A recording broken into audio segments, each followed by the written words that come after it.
Breaking news: Africa has launched her own internet system, and Meta, Google, and Elon are totally blocked from it. I'm not religious, but can somebody shout hallelujah? Yeah, I'm excited about this news, guys.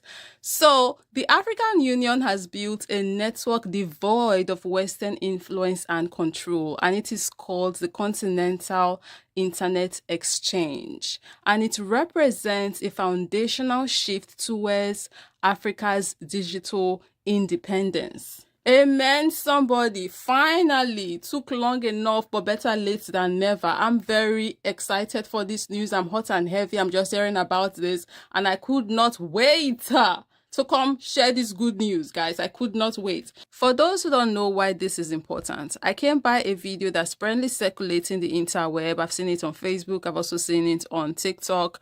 And they did in this video an extensive breakdown as to what exactly is going on and why this is important. This morning, as you reached for your phone perhaps to check the weather or glance at the headlines, something happened that may reshape not just Africa, but the entire digital world. Quietly, without the fanfare of Silicon Valley press releases or glossy Google keynotes, Africa flipped the switch on an internet of its own. For 1.4 billion people, the rules of the game just changed. For decades, Americans and Africans alike have lived under the illusion that the internet was universal, borderless, and fair. But the truth is far less romantic. The web you and I know is not a neutral highway of information. It is a toll road owned and operated by a handful of corporations headquartered in California and Seattle. Google, Amazon, Microsoft, they have been the gatekeepers deciding how fast your search reaches you, how much you pay for access, and what information rises to the top. And Africa, for over 20 years, has been forced to play by those rules. That ends today. The African Union has unveiled what it calls the Continental Internet Exchange, a parallel infrastructure built not in the image of Western corporations, but for Africans themselves. It is not simply another internet service provider. It is a digital declaration of independence, the technological equivalent of a revolution. Think about it. When a student in Lagos wants to look up African history, why should their query travel through Europe and back, filtered by algorithms that often bury African voices? Why should an entrepreneur in Ouagadougou pay inflated fees to Silicon Valley shareholders for cloud storage when servers could sit in their own city? And now, here is the question we must all ask: what happens when 1 of 1? 4 billion people stop renting space on America's digital highways and begin paving their own. What does it mean for Google, for Washington, for the very idea of a unified internet? Stay with me until the end, because this story is not just about Africa's future, it's about ours. It didn't begin with apps. It didn't begin with likes or followers. It began with Africa demanding its own network, refusing to be plugged into someone else's control. For decades, Africa plugged into their systems. It began with a promise, a whisper of connection carried on subsea cables laid by foreign hands, a window to a wider world, installed in a frame we did not build. We embraced it, hungry for the future it represented. We logged on, signed up, and integrated our lives, our businesses, and even our governments into a digital ecosystem that was never designed with us at its center. It was the path of least resistance, a pre-built highway onto the global information network. But every highway has a toll, and we were about to discover the true cost of the ride. The convenience of connection had masked a profound and growing dependency, a digital lifeline that was slowly, imperceptibly becoming a leash. Their algorithms decided what we saw. The digital town square, where our conversations were meant to happen, was curated by code written thousands of miles away. This code, blind to our cultures and deaf to our languages, amplified foreign narratives while burying our own. It decided which businesses thrived and which became invisible. It shaped the aspirations of our youth, feeding them a constant stream of content that reflected a reality that was not theirs. And while our eyes were glued to the screens, our most valuable resource was being quietly extracted. Their servers stored our data. Every click, every message, every transaction. The digital soul of a continent was siphoned away, stored in fortified data fortresses on foreign soil. Our personal memories, our business intelligence, our collective knowledge, all held hostage by terms of service we never read, subject to laws we had no part in making. This wasn't just a matter of privacy, it was an exodus of sovereignty, a drain of the raw material that would power the next global revolution, artificial intelligence. And above it all, their rules governed our digital lives. A complex web of policies, enforced by moderators who couldn't distinguish between a cultural proverb and a threat, stifled our expression. A business could be deplatformed, a political movement silenced, an artist's voice erased with the flick of a switch in a boardroom in Silicon Valley. We were living in a digital world where we were the majority of the new users, but a permanent minority in power. But dependency breeds vulnerability, and vulnerability breeds revolution. The awakening was not a single event, but a slow-burning realization in a million minds at once. It was in the entrepreneur in Lagos who realized her customer data was being used to train an American AI she would one day have to compete against. It was in the journalist in Nairobi whose investigative work was flagged and removed by an algorithm that mistook it for misinformation. It was in the government official in Addis Ababa who understood that a nation's secrets were only as secure as a foreign company's promise. A new conversation began to echo across the continent, in tech hubs and university halls, in policy forums and late-night coding sessions. It was a conversation about ownership, about control, about self-determination. The generation that had seen their parents fight for political freedom was now realizing they were the generation that had to fight for digital freedom. The colonial powers of the past had sought land and resources. The neo-colonial powers of the present sought data and influence. The response, once again, had to be liberation. The plan is audacious. It is a declaration of independence written in code and concrete. The first pillar, regional internet service providers, owned and operated by Africans. No longer will the continent's internet traffic be forced to route through London or Paris. New terrestrial and subsea cables are being laid, creating a resilient, interconnected web across Africa. This keeps data traffic and the revenue it generates within the continent, fostering local economies and creating thousands of high-skilled jobs. It's about building our own digital highways, not just on-ramps to someone else's. The second pillar, data centers on African soil, governed by African laws. These are not just buildings. They are the new sovereign territory of the digital age. By hosting our own data, we slash latency, making our digital services faster and more reliable. We create digital ecosystems, where a hospital in rural Senegal can access medical AI hosted in a data center in Ghana, all within a legal framework designed to protect its citizens. These centers become magnets for investment, the physical anchors for a floating world of data, ensuring that the value of Africa's information benefits Africans first. And the third, most revolutionary pillar, content algorithms written by African minds for African needs. This is where we reclaim our narrative. We are building search engines that understand the context of our history, social platforms that celebrate our cultural diversity, and recommendation engines that connect a musician in Kinshasa with a listener in Cairo. It's about designing a digital world that feels like home, that speaks our languages, understands our humor, and reflects our reality in all its complexity. It is the painstaking, brilliant work of creating systems that see us, hear us, and empower us. This is not just infrastructure. This is digital sovereignty.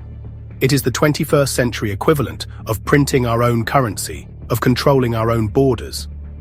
It is the understanding that in an age where data is more valuable than oil, the one who controls the data controls the future.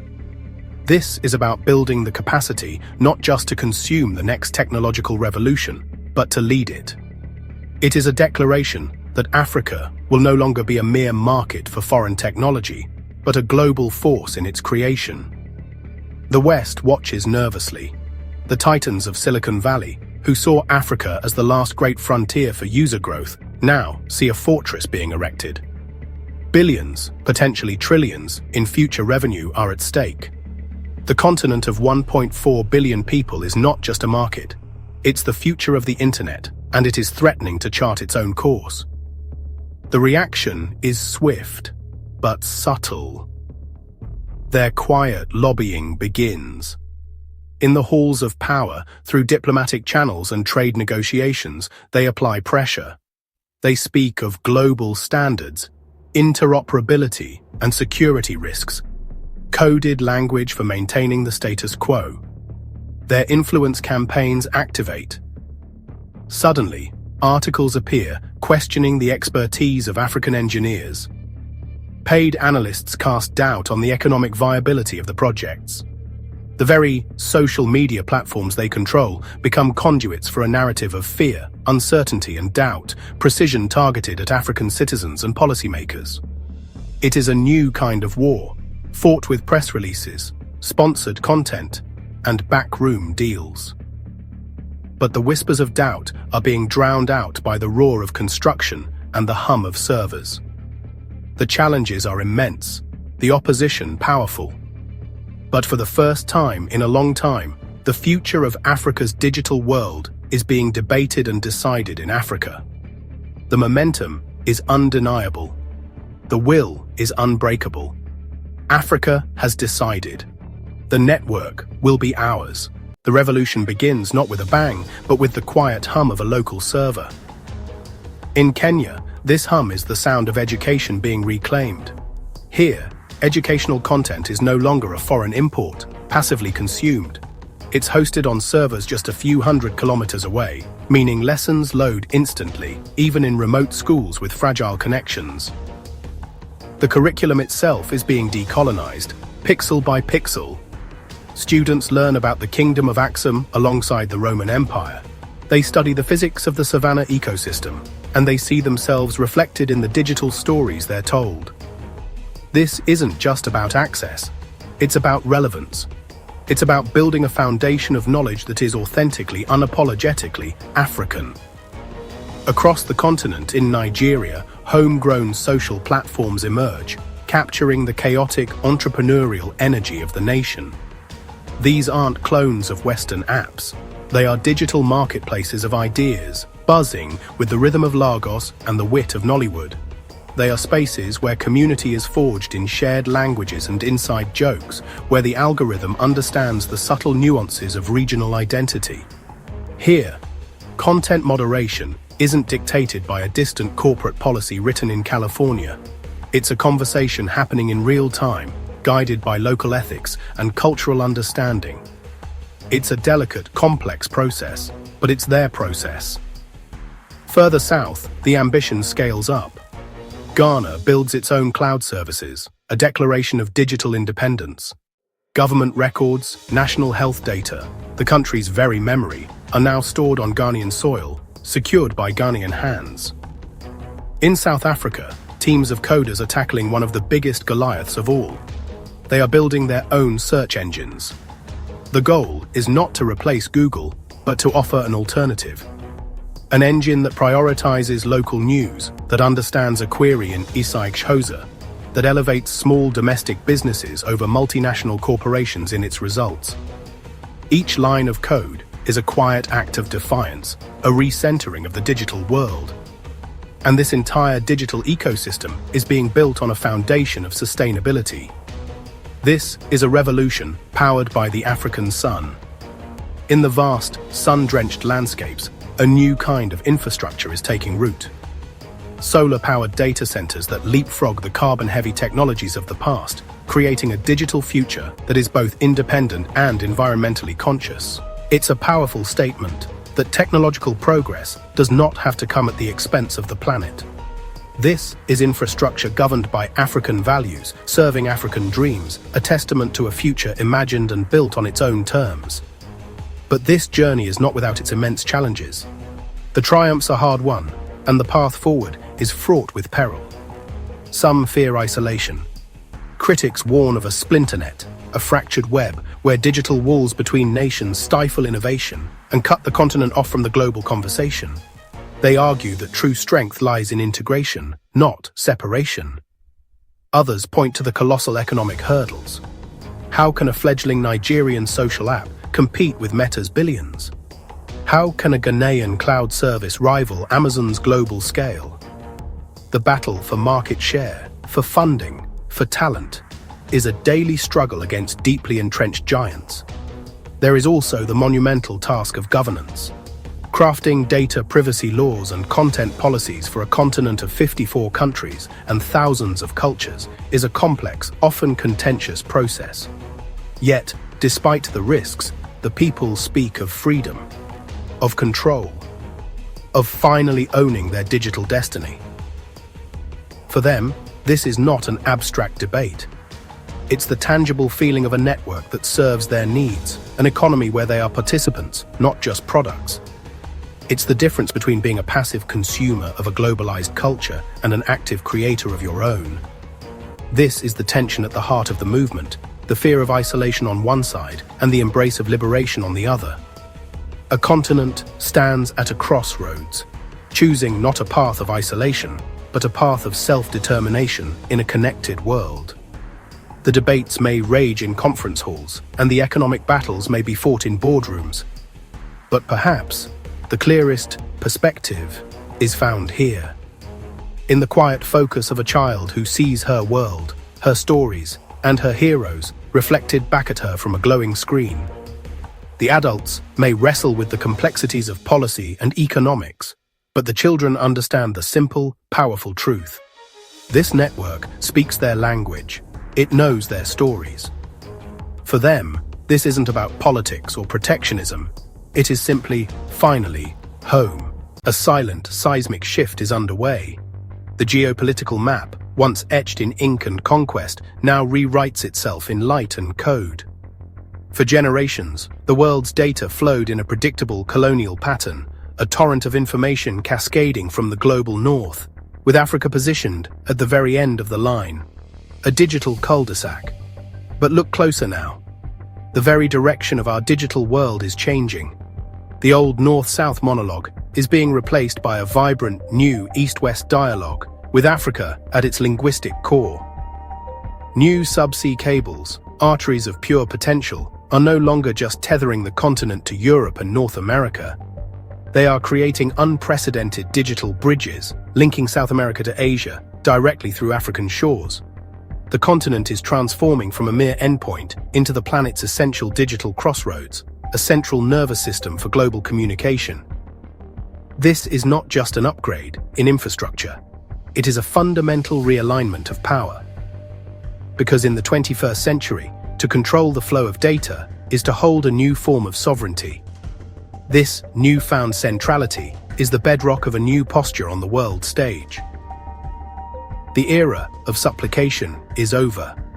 Africa no longer approaches the world with a hand outstretched for aid, but with a clear, compelling value proposition. The continent negotiates from a position of undeniable strength, not manufactured dependency. This strength is rooted in its people, the youngest, fastest growing, and most dynamic population on Earth. A billion-person market, a wellspring of talent, and an incubator for digital native creativity. It is rooted in burgeoning economies that demand and create sophisticated technological solutions. When African leaders now meet with global partners, the dynamic has irrevocably shifted. The conversation is not about what Africa needs, but what Africa offers. It's a negotiation between equals, centered on mutual investment and shared growth, where access to Africa's vibrant digital ecosystem is the prize. And within this ecosystem, a new sound is rising. It is the hum of servers in carrier-neutral data centers from Accra to Cape Town, each one a bastion of data sovereignty. But this hum is more than just the whir of cooling fans. It is the sound of African innovation finding its voice. It's the frantic, brilliant clatter of keyboards in Lagos tech hubs, where developers are architecting the future of finance.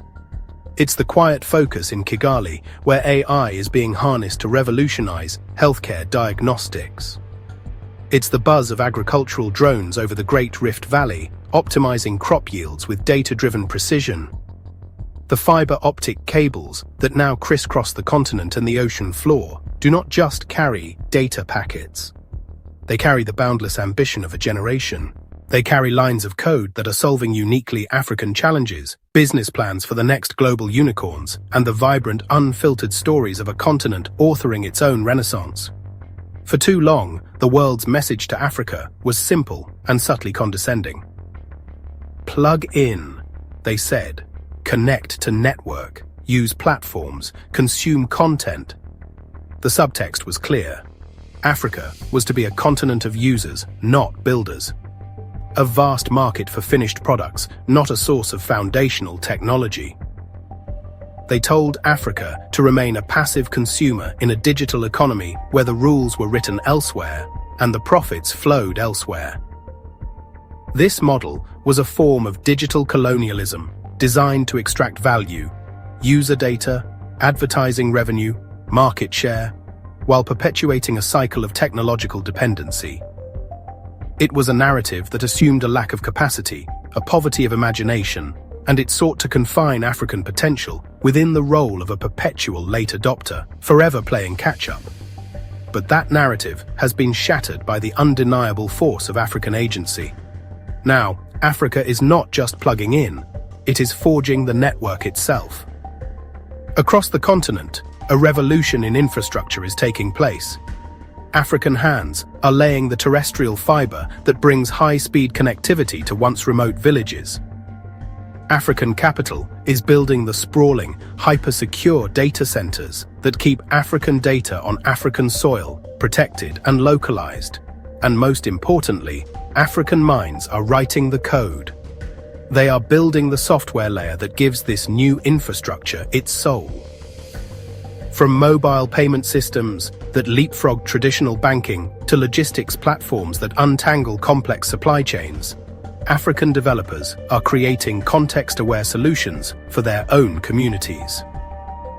This is the era of the builder, the creator, the architect. It is a declaration that Africa will not only participate in the digital future, but will be one of its primary authors. This is the ultimate act of self-determination in the digital age. To own the network, the physical cables, the servers, the code, is to secure the means of production for the 21st century. But it is also the key to achieving something even more profound: owning the narrative. When you control the platform, you control the story. No longer will the continent's image be filtered through an external, often distorted lens. The story of Africa is no longer one solely of need, but one of audacious innovation. It is a story of growth, of resilience, of a people taking control of their destiny by building it, one line of code, one server rack, one fiber optic link at a time. This is Insight Africa, where Africa owns its network, and in doing so, powerfully and irrevocably owns its narrative.